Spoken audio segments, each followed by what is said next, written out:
The Kraft Foods Company presents Willard Waterman as the Great Gildersleeve.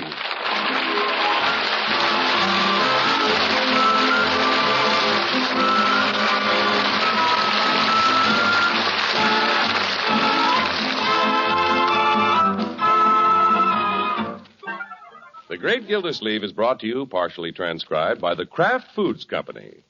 Kraft, you know, makes Philadelphia brand cream cheese, the cream cheese that's been famous for quality since 1880. Delicious Philadelphia brand is so popular, it outsells all other brands of cream cheese combined. Enjoy it often. But remember, there's only one Philadelphia brand cream cheese, and it's made by Kraft. And you know, the world's favorite cheeses are made or imported by Kraft. Later on in the show, I'll tell you exciting news about the wonderful free offer Kraft is making.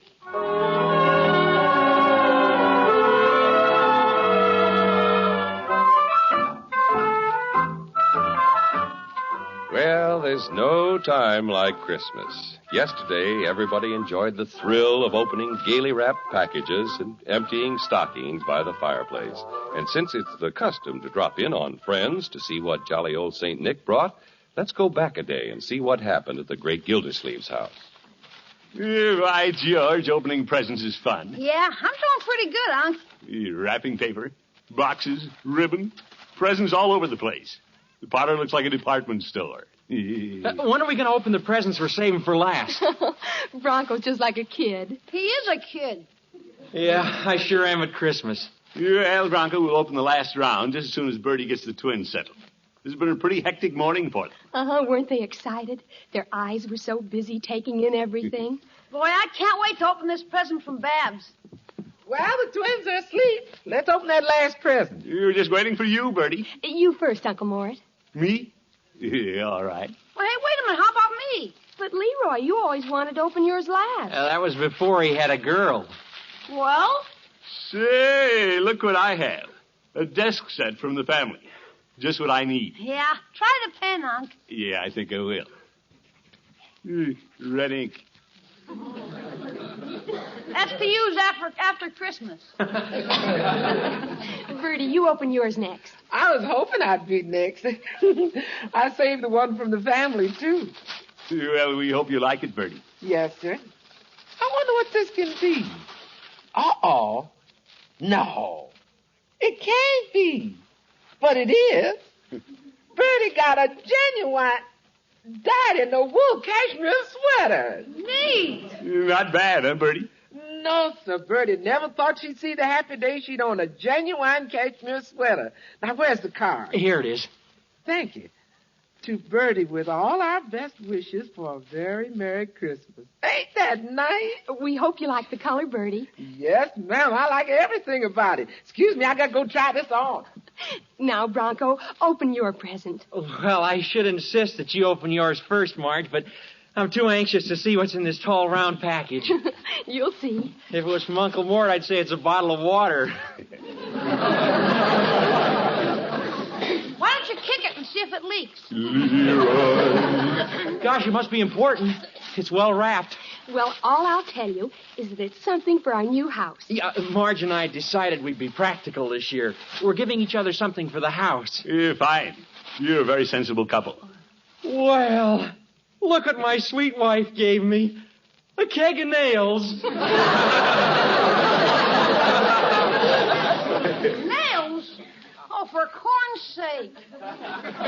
Hey, nice. Oh, thanks, Marge. Just think, Bronco, when we're in our new home, we'll know it's held together with the nails I gave you for Christmas. Yeah, the roof over our heads will be held together with nails of love. This is sickening. Let's get on with the presents. You, Marjorie? Shall I bring it out from behind the tree? Will you, Unky? You bet. And you. It's bigger than I am. Heavier, too. Let me give you a hand. Yeah. Oh. There. Yeah. What do you think it is, Marge? Well, it must be something for the house. I can't imagine. Maybe it's the whole house. Oh, Leroy. Yeah. There we are. Take the wrapping off, Marge. Well, here goes. Oh, Bronco, you darling. What did he give you, Marge? What is it? A door.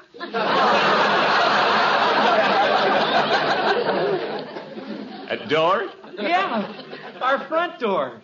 Solid birch.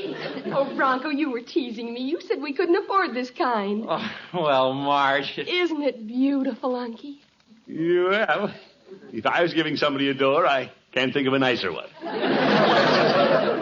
she got a door for Christmas. Come on, I want to open my present. Oh, sorry, Leroy. I guess we got carried away. Yeah, Leroy's been waiting all morning to open his gift from Babs.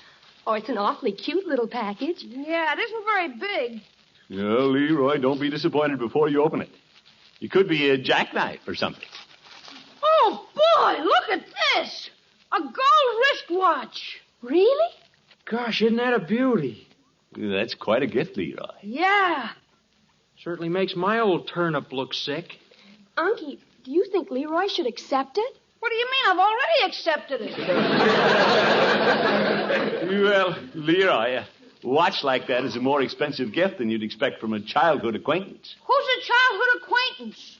We've been practically going steady for a couple of months. Hey, I gotta go show my watch to Bertie. What a watch. That Leroy came off pretty well. Of course, you understand, Marge, I'm very happy with my keg of nails. I know you are, darling. Well, I'm a little surprised that Mr. Bullard let Babs spend that much money on a present for Leroy.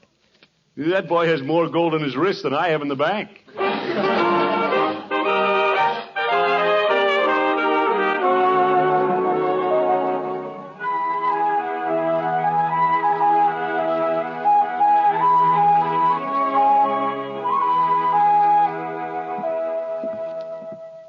Good morning, Bertie. Morning, Miss Gildersleeve. Am I too late for breakfast? No, sir, but the others did beat you out this morning. Yeah, it's always difficult to get started for the office the day after Christmas. Yes, sir. Here's some coffee. Good. That should start me perking. Where's Leroy? Oh, he's over at Mr. Bullard's. They was away yesterday, so Leroy couldn't wait to see what Babs got for Christmas. I wondered why Babs didn't come over yesterday. He left here at 8:56 and 22 seconds, according to his new watch. That watch came as quite a surprise to all of us, Bertie. Yes, sir. There was a lot of surprises around here. A keg of nails, a door, and a genuine cashmere sweater. But that watch, that topped them all. Well, Bertie, I'm not one to encourage expensive gifts for kids who don't know the value of money. Actually, Babs isn't to blame. It's Mr. Bullard. It is? You shouldn't have let Babs buy Leroy anything so expensive in the first place. No, sir. After all, it isn't a good idea for the kiddies to set their sights too high. No, sir. That Bullard overindulges little Babs. Yes, sir. And I think of how much that gold watch must have cost. Why, it's ridiculous. Yes, sir. Of course, it's not my problem. No, sir. The watch does fit Leroy's wrist. If Mr. Bullard feels he has money to throw around and wants to toss a little this way, I'll be big about it and let Leroy catch it. Yes, sir.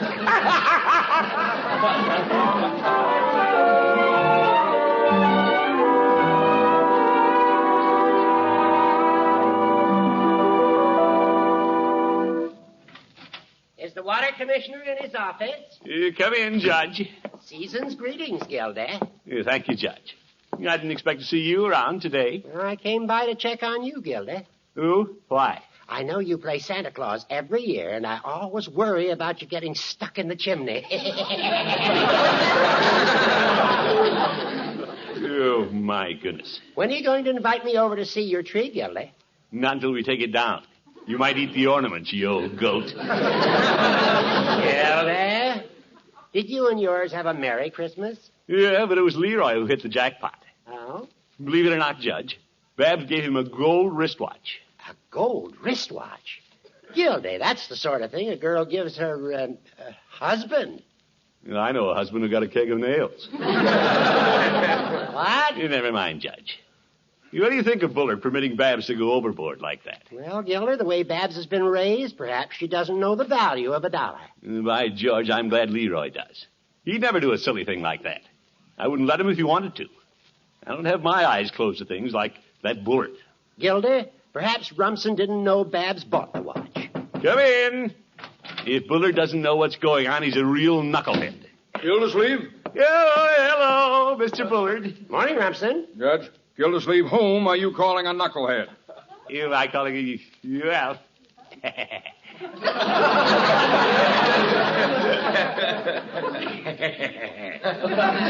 Speak up, laughing boy. No, Mr. Bullard. Speak up.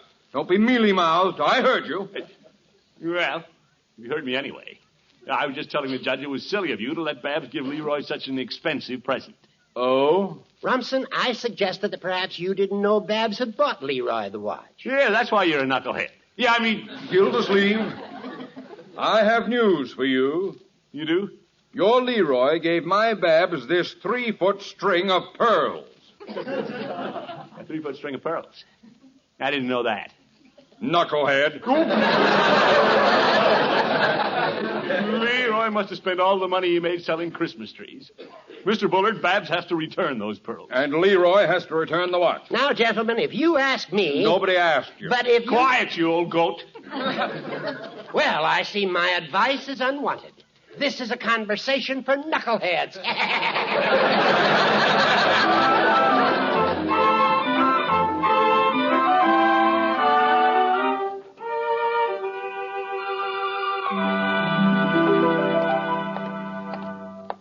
Leroy and Babs, hardly in their teens and giving each other expensive presents.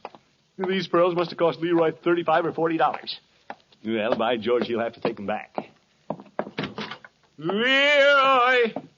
Leroy! Unky, you're shouting. You bet I'm shouting. Margie, where's Leroy? Well, I haven't seen him. Have you, Bronco? No, but if he's in the neighborhood, I'll bet he heard you. Yeah. Maybe it's just well he isn't here. I better cool off before I see the boy. What's the matter, Unky? Marjorie, look at this. Oh, what a gorgeous string of pearls. Say, what lucky young lady are going to lasso with those? Bronco, I couldn't afford these. They're Leroy's Christmas present to Babs. Yeah? You don't mean it, Unky. She gave him a gold watch, and he gave her a string of pearls. Isn't that the most ridiculous thing you ever heard of? Oh, it certainly is. Oh, I don't know. What? Well, admitting that Babs is a little young to be receiving such gorgeous pearls, I wonder how they'd look on me. Now, Marge, you got your door for Christmas? Yeah, it's too bad Leroy and Babs aren't as practical as you two. Well, I guess it's fun to be impractical sometimes. I've never had a string of pearls like this. Well, I've never had a gold watch like Leroy's either. Of course, you understand, Marge, honey, that I'm perfectly happy with my keg of nails. Sure. It's been a fine Christmas. Well, I'm perfectly thrilled with my door. You understand that, too, don't you, Bronco? Yeah, sure he does. Oh, you sure? After all, it's such a practical gift. Well, Marge, we're building a home, and you were the one who suggested a practical Christmas. I suggested it?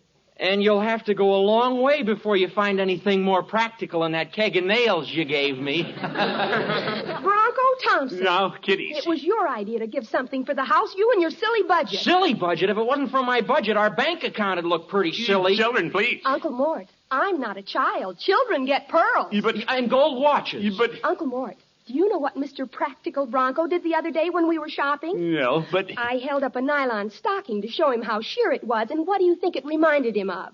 What? Looking through a window pane that he could buy for the same amount of money. Now, Marge, wait a minute. So how should I expect pearls? Well, why should I expect a watch? Bronco didn't get a watch for Christmas, but he's sure getting the works.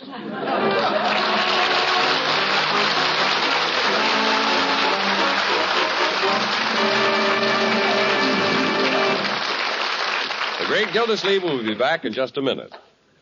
Now is your chance, ladies, to get a free, yes, free copy of one of the most exciting recipe pamphlets Kraft has ever offered.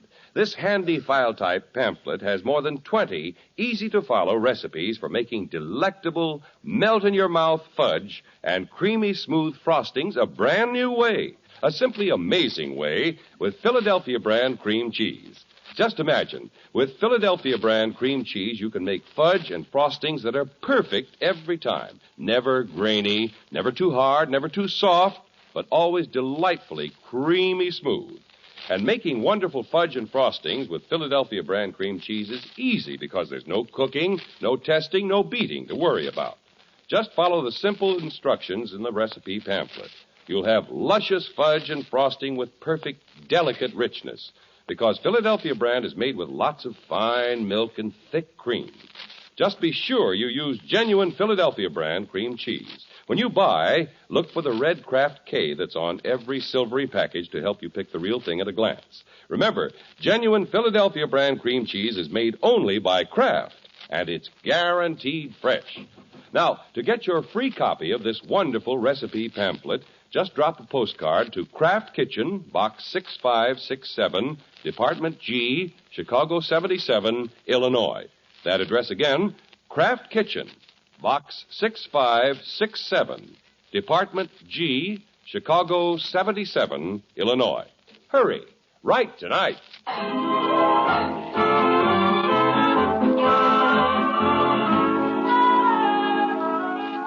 Well, the great Gildersleeve and his family had a wonderful Christmas. But the day after, complications started to develop. It began when Mr. Bullard got upset because his niece Babs gave Leroy a gold watch. Then Gildersleeve got upset because his nephew Leroy gave Babs a string of pearls.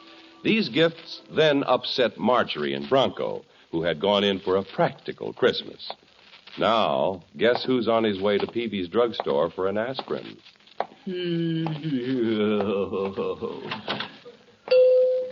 Hello, Peavy. Well, hello, Mr. Gildersleeve. What can I do for you today? Give me a box of aspirin, Peavy. Very well. You figuring up your Christmas bills already, are you? I've had a bigger headache than that. I just had to tell Leroy to return the gold watch Babs gave him for Christmas. My, that fine watch that Leroy showed me? Yeah. It seems I heard something about a string of pearls, too. Well, Leroy has to take them back to the jewelry store. That's one thing that Bullard and I agree on. You and Mr. Bullard agreed on something? At last. Well, that's Christmas for you. Yesterday, Mrs. Peavy's mother and I agreed on something. Oh, what? That it was Christmas. Oh, my goodness. This problem with the kids is serious, Peavy. Just because they like each other, they figure they have to spend every nickel they have on gifts. I recall when I was first smitten. I splurged a little on a gift for my light of love. You, Peavy? I'm here to tell you. I presented her with a World's Fair pillow, as I recall. Purple velvet with orange tassel. You. Her father and my father insisted that we return each other's gifts, too. And as it turned out, I was glad of it. What'd she give you, Peavy? She gave me a kiss, and I gave it right back. Peavy, you're making light of this. Leroy must have spent $35 or $40 for those pearls. Well, it was his money, wasn't it? True. But it surprises me that our youngsters don't display better judgment. If I were a boy, I wouldn't give a girl a pearl necklace. No, I don't think you would. And if I were presented with a handsome gold watch, nobody'd have to force me to give it back. Well, no, I wouldn't say that.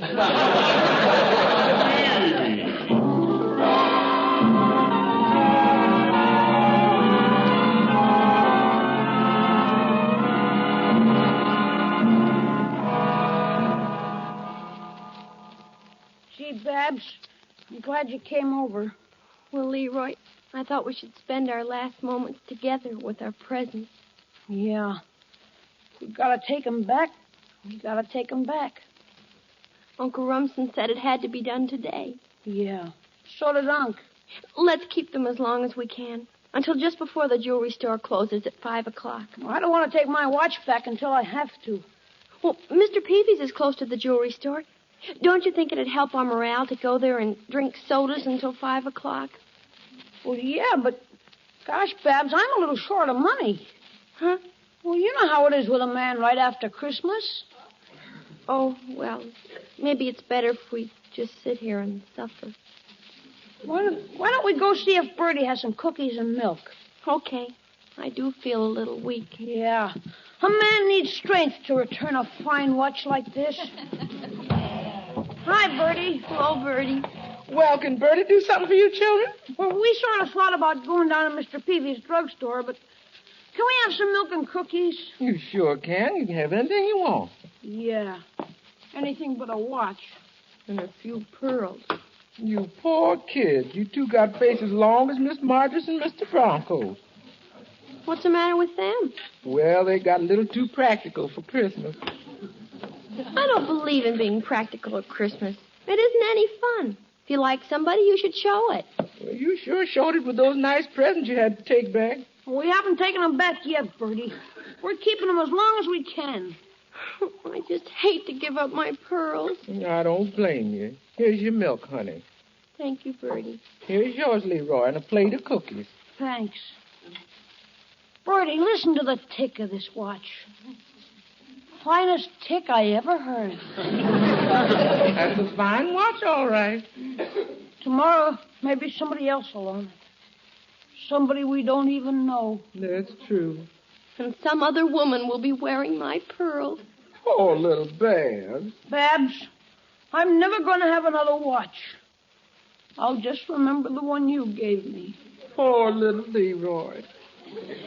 When I'm a debutante and all the other girls are wearing pearls and they say, "Where are yours?" I'll say, "You can't see them, but they're always around my neck. And they were given to me by Leroy." Cookies, anybody?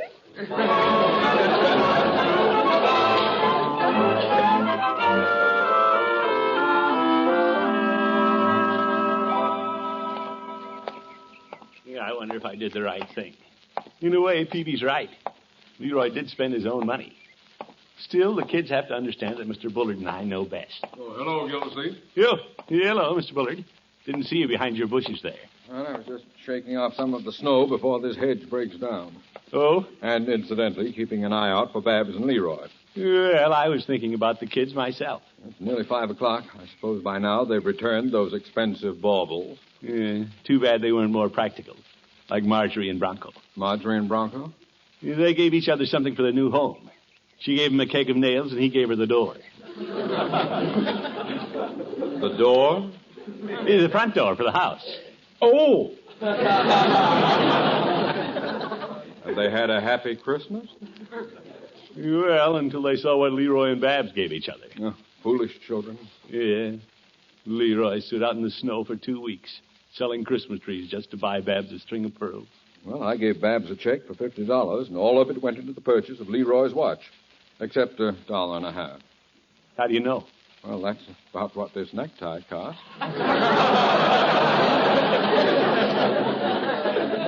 Oh, yeah.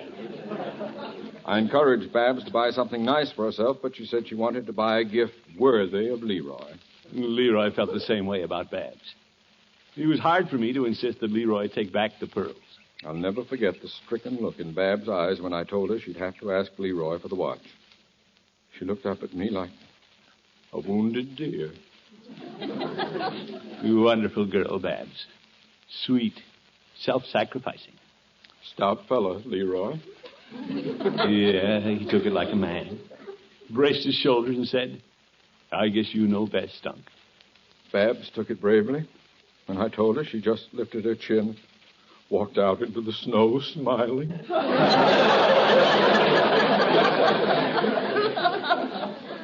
Too bad. They're hiding broken hearts, Gildersleeve, and we broke them. Right, George, I don't like the idea of broken hearts, especially at Christmas. Gildersleeve, do you think we still have time? You mean you're willing to let them keep their presents, too? It isn't quite 5 o'clock. They may be at your house. You follow me, Bullard. Follow me.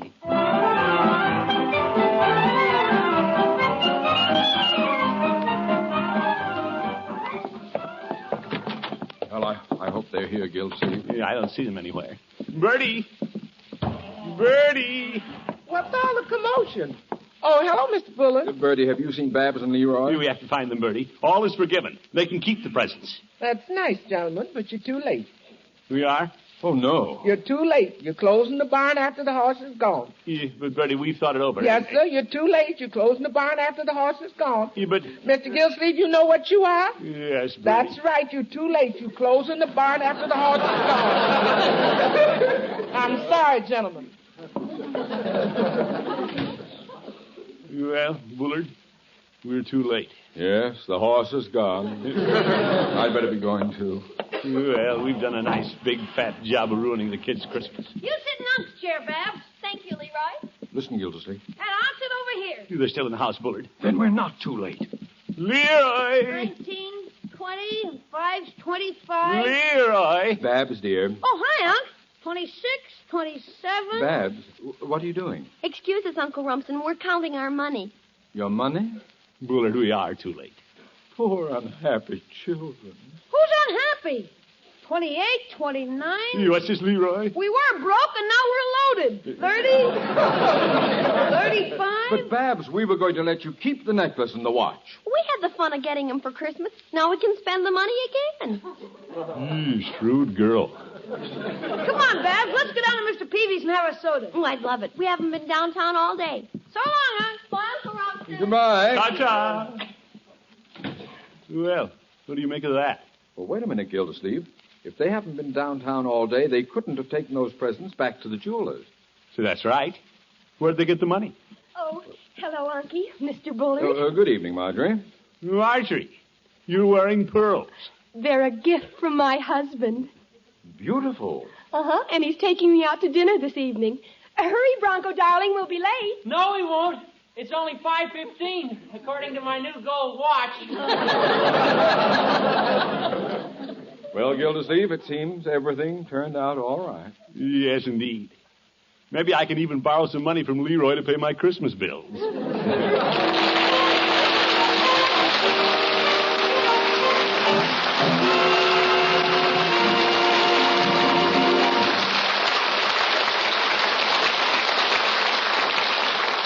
The Great Gildersleeve will be back in just a minute.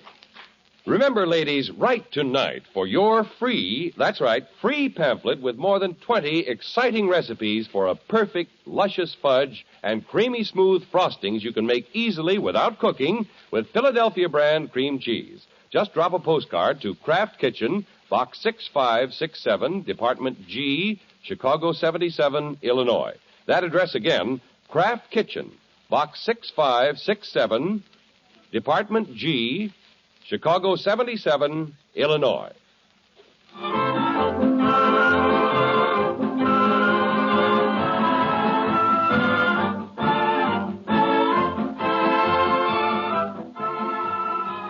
And now, Mr. Willard Waterman steps out of his role as the Great Gildersleeve To say, I hope you all had a happy Christmas. And with the New Year so close at hand, we want to take this opportunity to wish all our faithful friends the best of everything in the coming year. So it's Happy New Year to you all from the members of our cast. First here's Barbara Whiting. Babs. Then Gail Gordon. Robinson Bullard. Lillian Randolph. Birdie. Mary Lee Robb. Marjorie. And Dick Crenna. Bronco. Now Earl Ross. Judge Hooker. Richard LeGrand. Mr. Peavy. And Walter Tetley. You can have all the money you want at 8%, Unc. What a boy. Folks, let's make sure that there'll be no one missing from our friendly circle next year. When you're driving, take an extra few minutes for safety's sake.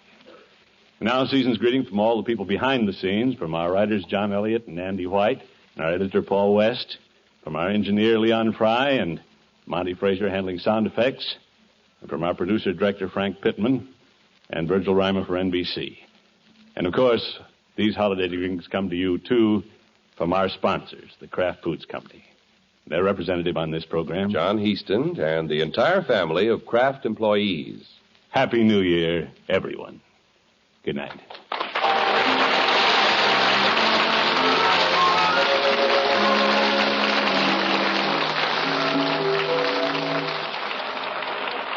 You know, it takes three things to make a sandwich.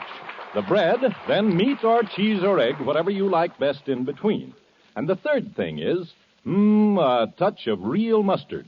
For when you add a little mustard, you add a lot of tang. That is, if it's Kraft prepared mustard.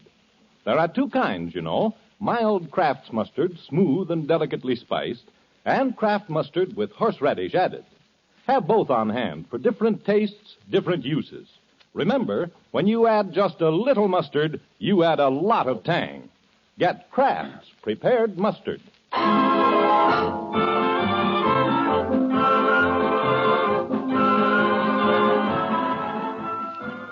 Groucho Marx? You bet your life. He's next on NBC.